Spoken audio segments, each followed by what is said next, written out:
For a copywriter or a content writer, a portfolio is non-negotiable.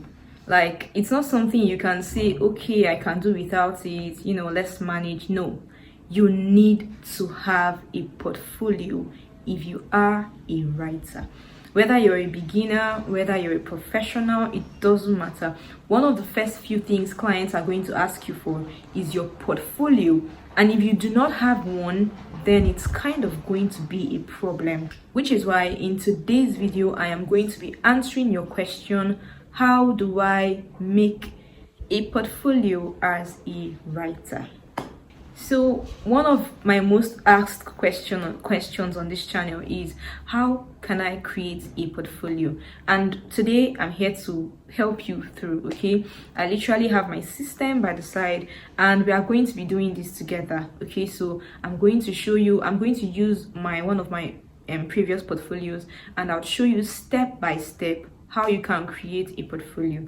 Okay, so in this video I'm going to be telling you what a portfolio is, why you need a portfolio, the best sites for you to host your portfolio on as a writer.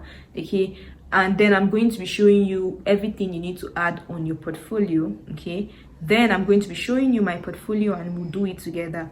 And finally, I'm going to give you some tips that will help you build a client winning portfolio.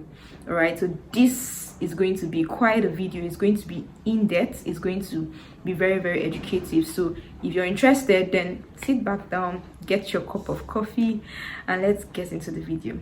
So guys, we are getting started in a moment. However, in case you're seeing this channel for the first time, I talk about content writing and how you can monetize your content writing career. So if you're interested in content like this, then please click the subscribe button and catch up, because you've missed a lot. So just follow me and so that you can see my future videos.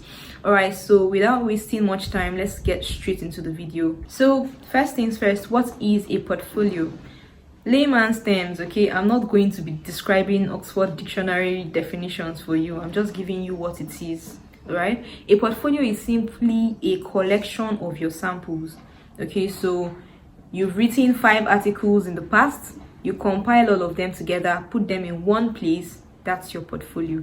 It's that simple. It's very simple. Okay, and then most people use a Google Drive to do this, and it's fine. It's not so bad. It's okay to use a Google Drive, put everything.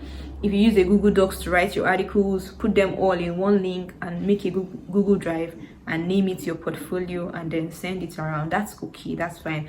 However, what this video is for is to show you how to create a proper website portfolio. Okay, so it's like, you don't have to pay, by the way. It's free. It's not an actual.com website. It's just being hosted on a portfolio platform.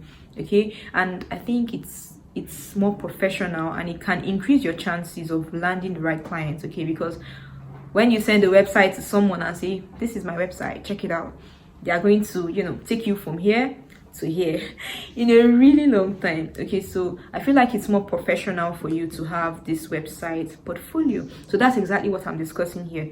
All right, so now we know what a portfolio is. Now the next thing I'm going to discuss is why you need a portfolio, and I've already touched that in the beginning of the video.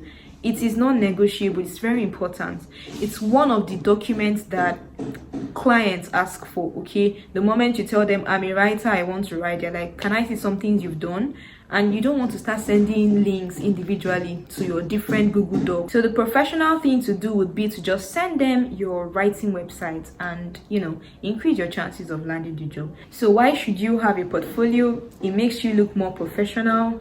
It increases your chances of landing a job, all right? And then it just makes you organized in general. It just puts you in a more organized space.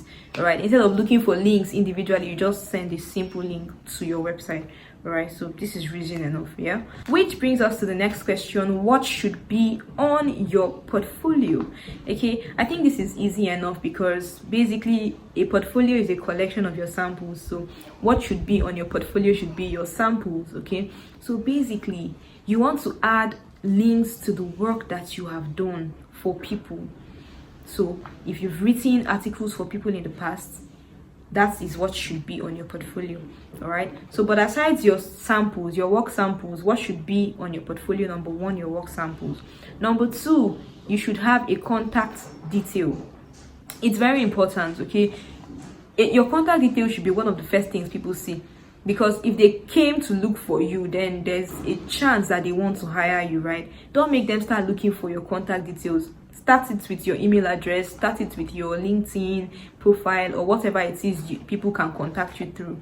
All right, but then your contact details is the second thing that should be on your portfolio website. Number three, you should have an about me page.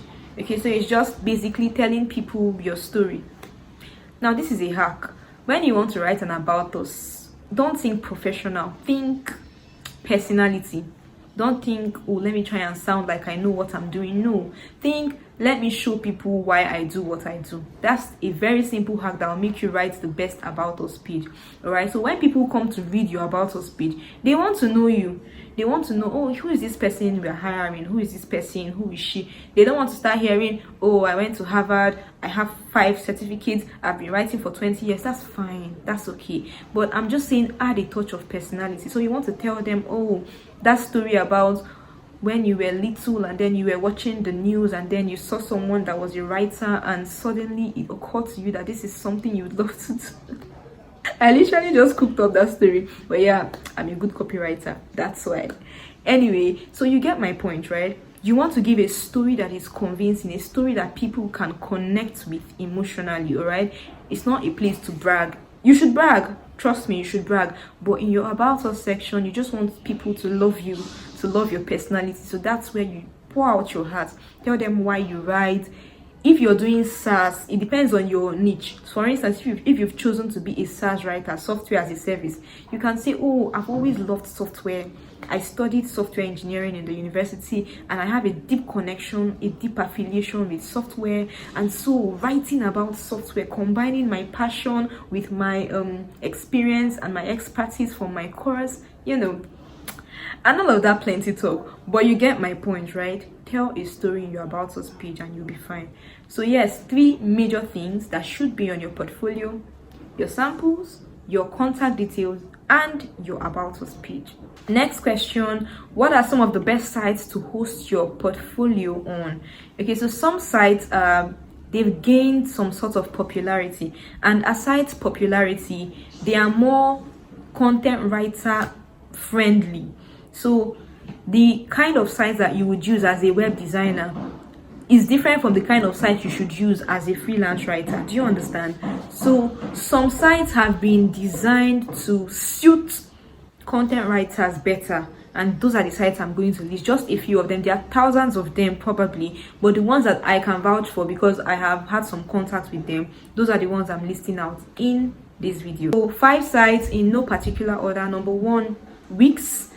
One of my website portfolio is hosted on Wix, so I'll certainly say Wix. Okay, Wix. Then there's Journal Portfolio. Then there is Copyfolio. Yes, Copyfolio. Then you have clippings.me, and then there's Squarespace. Okay, so 5 of them: Wix, Journal, Clippings, Squarespace, and Copyfolio. Right? So these 5, I can vouch for them as being copywriter friendly for your portfolio, so you can choose any one of these sites. So yes, that's it. Let me show you one of my portfolios like I promised. Okay, so this is the portfolio website. These are the pages that I outlined in this particular website. This is the home page. As you can see, I put out the about me page here and then links to these 3 crucial pages: service, portfolio, and contact me. Okay, so here's a look at my service page. Right, basically what I did was outline the major services that I do. You can see just 3. I just picked out 3 and then wrote the copy for these and then linked them to my email. Then I also added a list of some of the people that I've worked with, and then down you can see that I added my contact details. Right, yeah, so that's the service page showing the different services and packages that I do. Then this one is the contact page. I told you this is very important as well. So this one is like a form, an inquiry form that you can just reach out. and most important, the portfolio page that has the samples. Okay, so I divided this into two. There's copywriting portfolio and then there's content writing portfolio. So you can see this part is for the copy that I've written, then this part is for the content. So most of this content, yes, you can also see that I subdivided this into different sub niches that I do. Okay, so it's not a general thing, I put it into different sub niches, right? Okay, so then there's also the resume, my resume on this portfolio website. Yeah, this is one of the blogs that I wrote. It's attached to that portfolio page. So if you click it, it's a live link. I told you that if you have the opportunity, put out live links. This one is a copy that I did. It's also a live link. So it's currently live for the brand that I worked for it. Yeah, so that's Okay, so guys, finally, before I leave, let me just give you a few tips that will help you build a winning portfolio. Just very few tips. Number one, pick your best samples. Don't put everything on your portfolio, all right? Pick the work that you are proud of, okay? And then have different sub niches. Even if you're a technical writer or you write technology content, you can still have different subdivisions of technology. That way, any client that comes can easily find their own niche and say, oh, she has even written something on consumer tech, let me see it. Do you understand? So yes, get subdivisions. Even if you are niching down, still have subdivisions under your niche. Okay, so that's two. The first one I said pick only your best samples. The second one I said subdivide. The third thing I'm going to advise you to do is less is more. Focus on making your space organized and neat. Honestly, if it's everything is everywhere, if it's a scattered collection, honestly, it hurts the eyes and people are not going to read it. They'll just come there and leave. So make it spacious, make it something somebody can easily look through and be happy to see. All right, so that's the third tip. Fourth tip, if you have live links, then it is perfect. It's the best thing you can do. That is, if you have a content that is live on the client's website, all right, just copy a link to that content and paste it on your portfolio. Do you understand? Live links are the best. But if you do not, I've shown you already what you should do, what you can do if you do not have a live link. All right, so yes, these are the tips I'm sure would help you get better with your portfolio building. I'm challenging you to take this week to build your website portfolio. Who's accepting my challenge? Really, take this week, build your website portfolio. All right, I'm always going to be in the comments. I always reply my comments. So if you are taking the challenge, leave it there, tell me you're in on this, and let me be encouraging you from time to time. Also, if you have completed the challenge, come back and tell me you've completed it in the comment section. I'll be so delighted. I'll be happy to see it, and then we can proceed from there. All right, but yes, this is my challenge to you. You've watched enough videos. Now go out there, start building your portfolio, and you'll be on your way to getting your next big client. Yes, so that's it, guys. Thank you so much for watching till this point. If you've got to this point, then I'm sure you're already subscribed. But if you're not, then please click the subscribe button so that you can join the family. There is a lot of videos for you to catch up on. There's more where that came from. So I have so many tips and tricks I want to share with you. So don't hang around, join the family, and I'll be happy to have you. So thank you for staying till the end of this video, and I will see you in my next video. Of course, if you have questions, I will be in the comments to answer them. See you in my next video. Bye.